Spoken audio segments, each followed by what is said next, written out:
Hi there. It's Aspen Baker. Welcome back to How to Exhale, a series on love and hate in America. And we are just trying to keep the conversation open, especially on the areas where our country is the most polarized. So today's special guest is withNisha Anand, and we are going to be talking about loving our opponents. So, Exhale is a pro-voice organization. So that's not a political position on abortion, but it's a way of being in the world. So at Exhale, we affirm the humanity of everyone involved in the fight over abortion. And we believe that we actually get to fight about abortion, that in a diverse democracy like ours, we can't assume that everyone sees the same issues in the same ways, and we can't assume that something's wrong with them if they don't think like us. So it's not really the fighting about abortion that's the problem, but it's the way that we fight about it. And it's how we fight and how we treat each other when we disagree. And it feels like we're in this very, I would say, gloves off, sort of bare knuckles, political kind of moment where the rules are being really disregarded, even if, and some of them are out under direct attack. So is it possible for us to have a fight that's rooted in respect for our differences? So that's why we have withNisha here to talk with us, because she works at the Dream Corps. She's a leader at the Dream Corps, which is an organization that was founded by Van Jones, and their mission is to bring people together to solve America's toughest problems.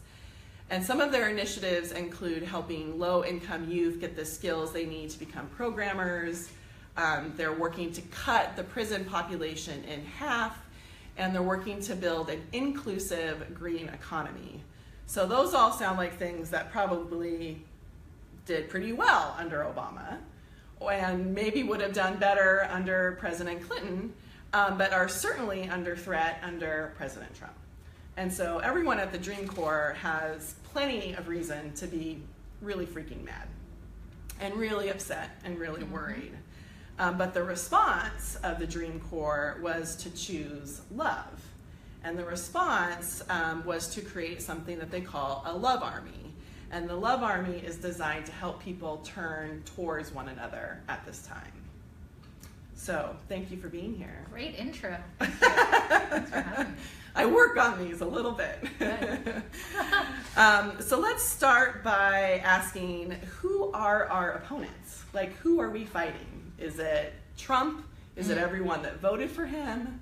Is it stupid Democrats? Is it stupid Republicans? Right. Like, who are we fighting? It's interesting. I was thinking about the word opponent before this came because I saw it was advertised opponent. And I thought about it and I'm like, could I name one opponent? It used to be when I was a young lefty, you find a target, name them, go after them. And I actually think we're in a different era because you can, if you want to, make an opponent out of everybody right now. And in fact, that's what Trump does, right? The media is his opponent. He had a hissy fit on the cast of Hamilton. It's a bad opponent to pick at this moment in time, right? Like, he can choose any opponent wherever he wants. And we are doing the same thing. On the left, I've seen it, especially, out here in the Bay Area, on the left, all of us, the Bernie supporters absolutely wanted to make opponents out of Hillary supporters. The DNC wanted to make opponents out of everyone in middle America who were voting against their self-interest, and so they ignored them, which was a failing strategy. And we're picking we're making each other our opponents.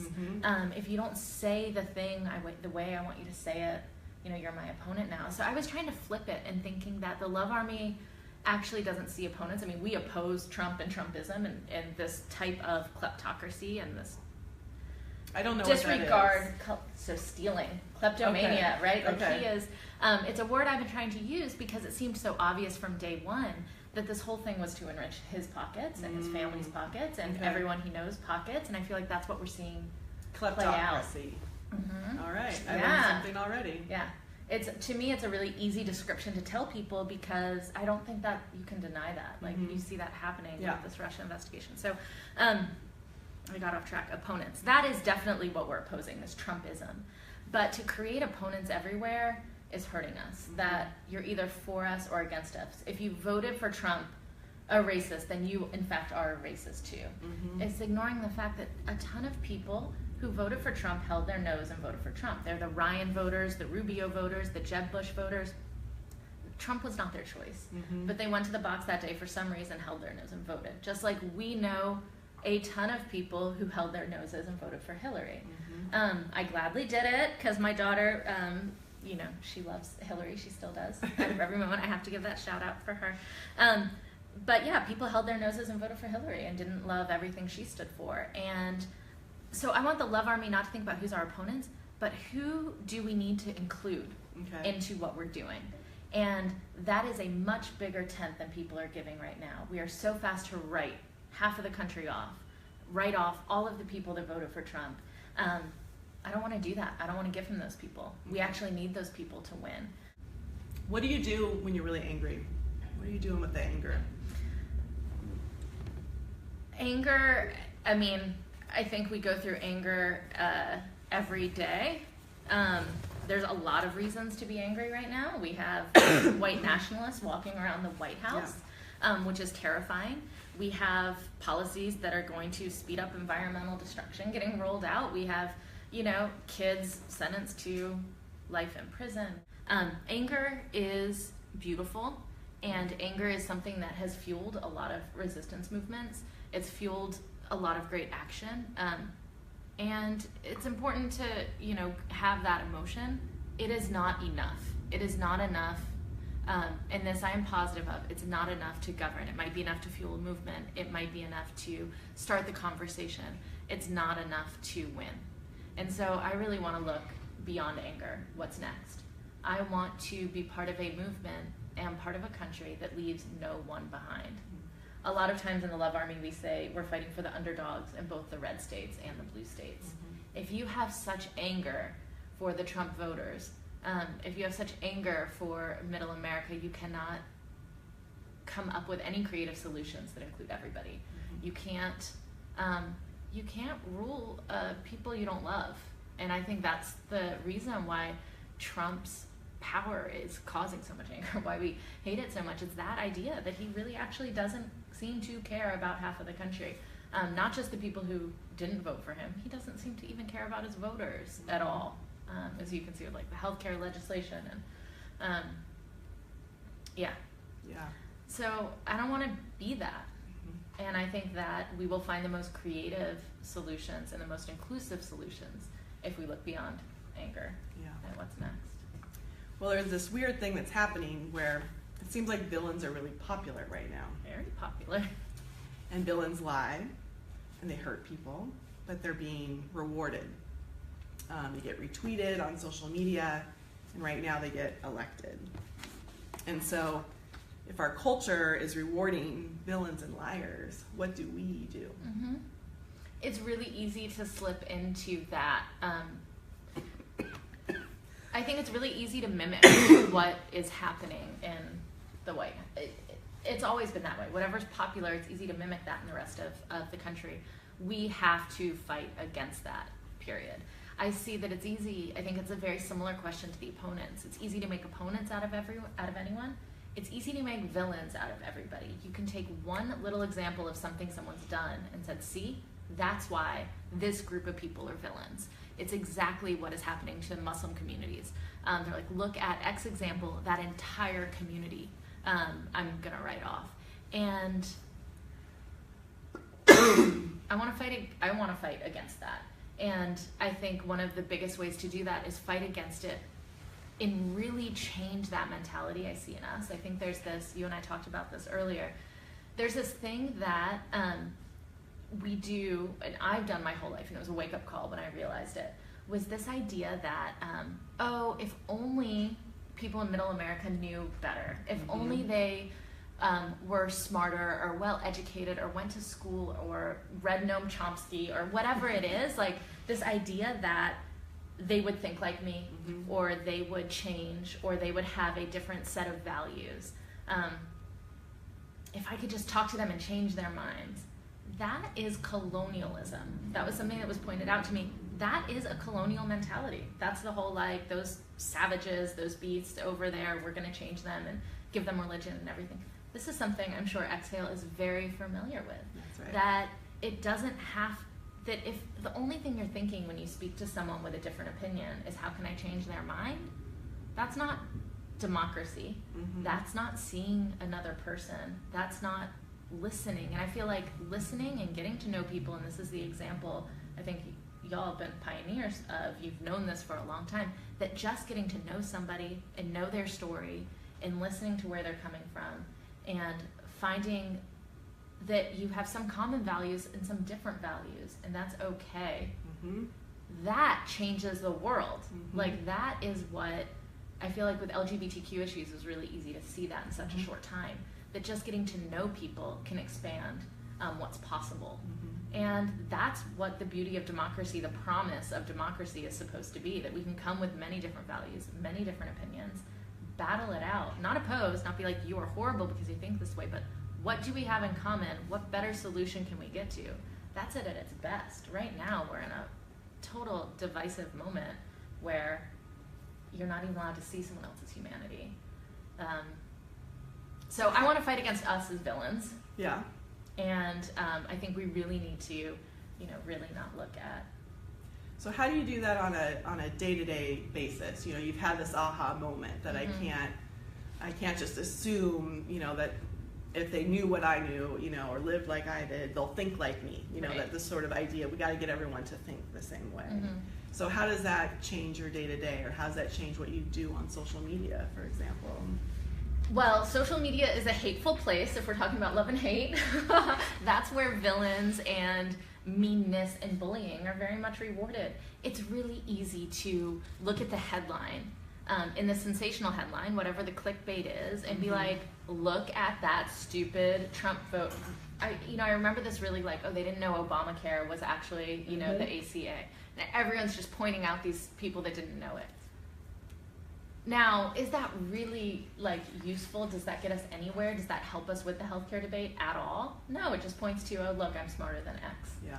It's actually, there's some policy stuff there that you could get into. If you talk to this person, you actually could have a pretty amazing conversation because they didn't know that. Mm-hmm. Because we get different news feeds. So I think number one on social media, don't retweet the hateful stuff. Just don't. Just stop. It's not helpful. It reinforces the opponent stuff and the villain stuff.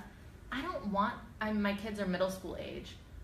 I am so, and all the parents I know are so adamant about how do you be safe on social media? Mm-hmm. How do you be a good citizen, digital citizen? And we talk about this all the time. Mm-hmm. We don't want them doing that to our kids. Why are we doing that to strangers? Mm-hmm. And seriously, we can't attack each other on social media. It is so easy to use one word, one phrase, one headline, and just make your closest ally your opponent all of a sudden. Yeah. I don't do that. So I try to post the stories that interest me. I try to post the policy stuff. I have no problem attacking Trump, to tell you, He's the president. He's in power. He's in power. Yeah. I think there is a way that people feel like if you're in the public world, you can be attacked, but I don't think that that's helpful either.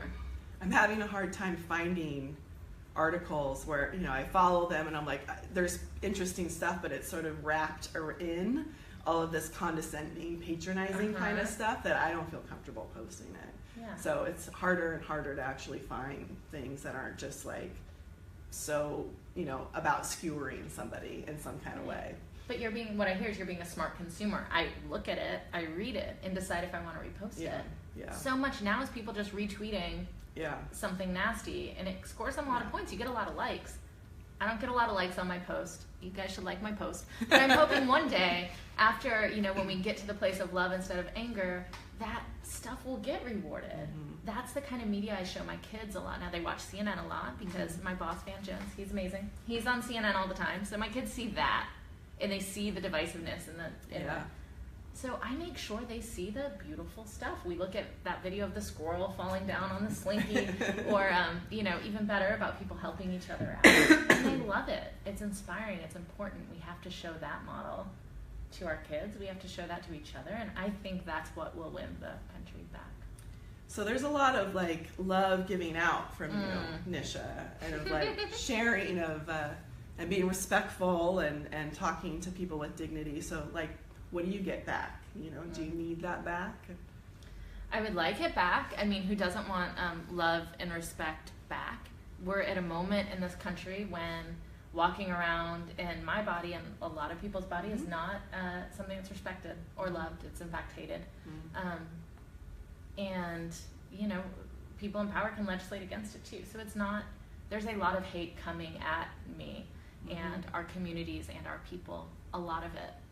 I do not want to let their hate dictate how I act. I think that is so important. If we just react to that hate and hate them right back, well, they've completely dictated the movement.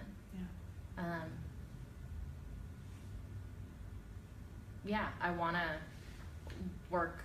I want to do, I want to show love. Love is a beautiful thing. It's like, it's powerful, it's fierce, you can just Google it. It's like every amazing song ever, every movie ever, every book ever, like love, every resistance movement ever. There is a story of a powerful love that, and it's a love of the people. And I've never felt so patriotic in my life. But there is a love of what this country is supposed to be and become that I want to live each day. Like, I don't want to give that up. And so I'm going to fight like that. I'm going to fight. So I feel it's so important for us to, you know, as people are talking about the other side, like right now the other side is like half the country. So we, you know, what my fears for democracy are really about us making it easy for the villains to divide us and conquer us. And I don't want to make it easy for them. I want us to find a way, as the Love Army is doing, to turn towards one another and to solve problems. So you're awesome. Thank you so much for being here. Thanks for surviving my coughing attack, everybody. We'll figure it out. And I want to offer you our special gift, our handmade How to Exhale cup. Yay. Maybe one of our team members, and we'll hand sanitize that later. So we're going to take off. We're going to skip a couple of weeks for the series, and we'll be back in April. Thanks so much for joining us. Bye.